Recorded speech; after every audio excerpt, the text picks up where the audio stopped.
Hello everyone. तो आज हमारी ये सोशल स्टडी पार्ट की सीरीज़ की क्लास रहेगी थर्ड।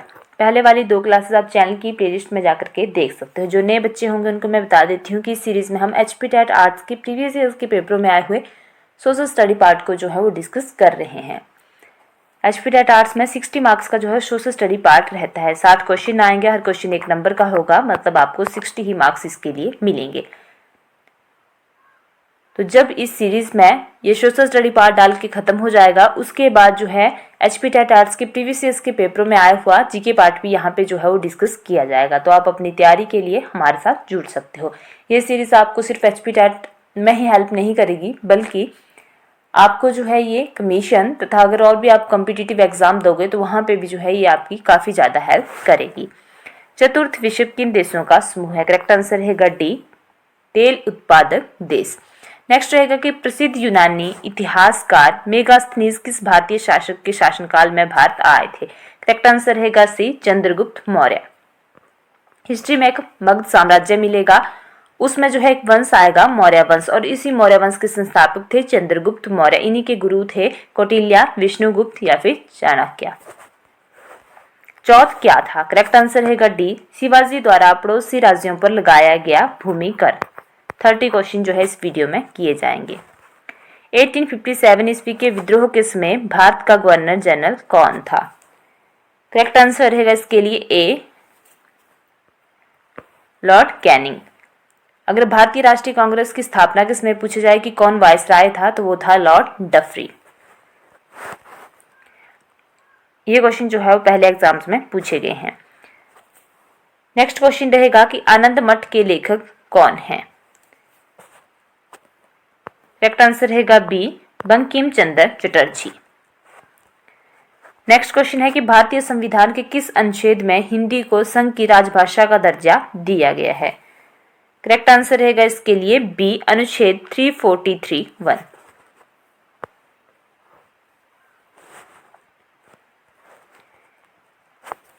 नेक्स्ट क्वेश्चन रहेगा कि तुगलकनामा किसने लिखा है? करेक्ट आंसर रहेगा बी, अमीर खुसरो ने।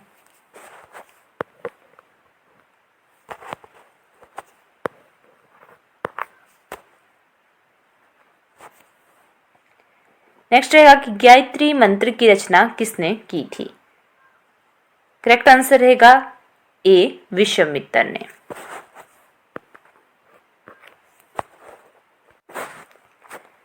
हमारा अगला क्वेश्चन है कि राष्ट्रीय सुरक्षित मातृत्व दिवस कब मनाया जाता है? करेक्ट आंसर रहेगा ए, 11 अप्रैल को।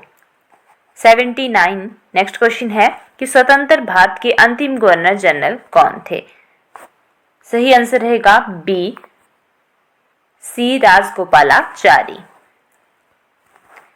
नेक्स्ट है कि संवैधानिक संशोधन द्वारा आम चुनावों के लिए वोट देने की आयु 21 वर्ष से कम कर जो है वो 18 वर्ष की गई थी, तो वो है करेक्ट आंसर रहेगा डी, 61 संशोधन।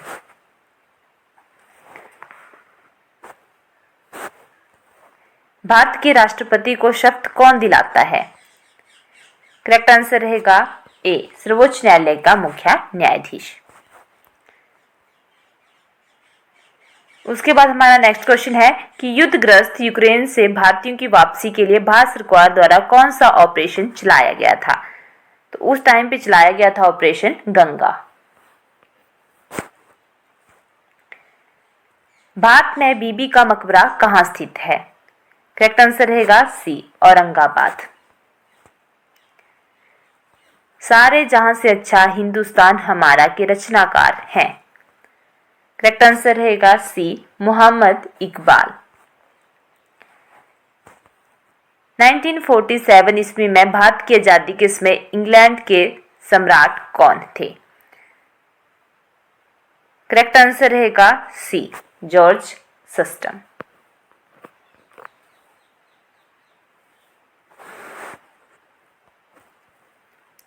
नेक्स्ट क्वेश्चन है कि सुरक्षा परिषद में कुल कितने सदस्य हैं? टोटल पूछा गया है कुल कितने हैं, तो कुल हैं 15।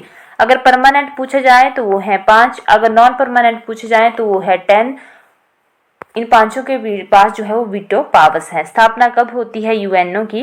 तो यूएनओ का ही एक पार्ट है सुरक्षा परिषद। स्थापना कब होती है यूएनओ की? 24 अक्टूबर 1945 को। नेक्स्ट रहेगा हमारे पास क्वेश्चन कि बुद्ध चरित्र जैसे बौद्धों का रामायण कहा जाता है कि रचनाकार हैं, तो वो है अश्वघोष। ऑप्शन ए सही रहेगा।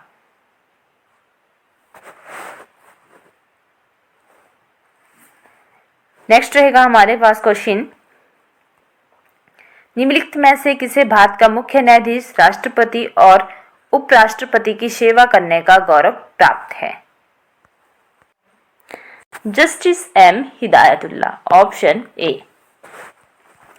नेक्स्ट है, निम्न में से किस बिल को केवल लोकसभा में ही पेश किया जाता है? तो वैसा बिल है धन विधेयक।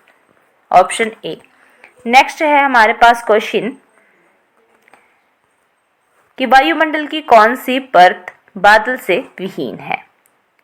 तो वो रहेगी बी, समताप मंडल। इसी में जो है ओजोन परत है। नेक्स्ट क्वेश्चन रहेगा कि कौन सी जल संधि भारत को श्रीलंका से पृथक करती है? करेक्ट आंसर रहेगा बी, पाक जल संधि। कश्मीर को शेष भारत से जोड़ने वाला दर्रा कौन सा है? तो ऐसा दर्रा है ऑप्शन सी, बनिहाल। नेक्स्ट है कि कर्क रेखा निम्न में से किस राज्य से होकर गुजरती है? तो कर्क रेखा जो है वो 8 राज्यों से होकर के गुजरती है भारत के, जिनके नाम आपको पता होना चाहिए। तो कल आपने कमेंट करके जरूर बताना है। इसका सही आंसर रहेगा डी, राजस्थान। जब भी एग्जामिनर क्वेश्चन डालता है तो ऐसा करके कि कर्क रेखा भारत के कौन से राज्य से नहीं होकर गुजरती है, तो उस टाइम पे जो है इसका सही आंसर जो है वो उड़ीसा होता है। उड़ीसा उन्होंने दिया होता है और बाकी 3 राज्य जो दिए होते हैं उनसे होकर के गुजरती है। डैट में ही एग्जामिनर जो है वो ऐसे क्वेश्चन पूछता है। ये क्वेश्चन ऐसे पूछा गया है कि किससे होकर के गुजरती है, तो वो गुजरती है राजस्थान से। हिमाचल, उड़ीसा और महाराष्ट्र से होकर के नहीं जाती। इनमें से किस भारतीय राष्ट्रपति का कार्यकाल जो है सबसे कम था? करेक्ट आंसर रहेगा C, doctor Zakir Hussain. Mohammad Anglo Oriental college बाद में इस नाम से जाना गया। करेक्ट आंसर रहेगा ए, अलीगढ़ मुस्लिम विश्वविद्यालय। नेक्स्ट है कि कानपुर में 1857 ईस्वी के संग्राम का नेतृत्व किसने किया था? तो करेक्ट आंसर रहेगा बी, नाना साहेब ने। किस देवता के लिए ऋग्वेद में पुरंदर शब्द का प्रयोग किया गया है? सही आंसर ए, इंद्र के लिए। भारत में संसद के संयुक्त अधिवेशन की अध्यक्षता कौन करता है? इसके लिए सही आंसर रहेगा सी। अधिवेशन पूछा जाए बुलाते कौन है, तो बुलाते हैं राष्ट्रपति और अध्यक्षता कौन करते हैं? तो लोकसभा का अध्यक्ष। नेक्स्ट क्वेश्चन है कि भारत का विस्मारक कौन था? तो करेक्ट आंसर रहेगा सी, सरदार पटेल। नेक्स्ट है हमारे पास क्वेश्चन, कौन सा उद्योग सनराइज उद्योग के नाम से जाना जाता है? करेक्ट आंसर रहेगा बी, सूचना प्रौद्योगिकी। मुद्रा राक्षस नामक पुस्तक का लेखक कौन है? करेक्ट आंसर रहेगा बी, विशाखादत्त।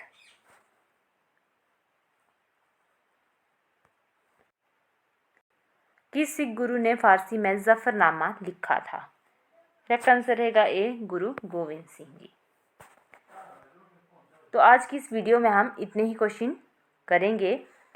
तो हमने टोटल जो है वो 30 क्वेश्चन यहाँ पे सोशल स्टडी के किए। मैं आपसे एक बात पूछना चाहती हूँ, आप मेरे इससे पहले वाली वीडियो में देखना, वहाँ पे मैंने डिस्कस किया हुआ है, काफ़ी ज़्यादा जो है वो किसी क्वेश्चन या टॉपिक के बारे में बताया हुआ है, ताकि आपका सिर्फ जब हम कोई काम करें तो वहाँ पर सिर्फ आपका वही उतना ही क्लियर ना हो, बल्कि आपके सोचने की क्षमता थोड़ी बढ़े, आप वहाँ से जो है वो एक्स्ट्रा नॉलेज भी गेन कर सको। क्योंकि ऐसा नहीं आपको यही क्वेश्चन आएंगे, क्वेश्चन आपको उस टॉपिक से रिलेटेड या और क्वेश्चन बहुत से बन सकते हैं, जो कि मैं आपको एक्स्ट्रा बताती हूँ। और एक्स्ट्रा में मैं वही बताती हूँ जहाँ से जो है वो पहले एग्जाम्स में, अलग अलग एग्जाम्स में क्वेश्चन जो है वो बने हुए हैं। तो आगे भी इन क्वेश्चंस के आने की पूरी संभावना रहती है, परंतु हमें उन वीडियो पे कोई रिस्पांस नहीं मिल रहा था जहाँ पे हम एक्स्ट्रा डाल रहे थे, इसलिए सिर्फ आज मैंने आपको क्वेश्चन के आंसर ही बताए हुए हैं। तो आपने कमेंट करके जरूर बताना है कि क्या आपने सिर्फ क्वेश्चन के आंसर ही करने हैं, तो मैं वैसे करवा दूँगी। अगर आपको डीप करना हो, थोड़ा ज़्यादा डीप, तो मैं नहीं करवाऊँगी, क्योंकि फिर बच्चे बोलते हैं कि हम बोर हो जाते हैं। तो उनकी बात भी अपनी जगह ठीक है, हो सकता है स्टूडेंट्स बोर होते हों,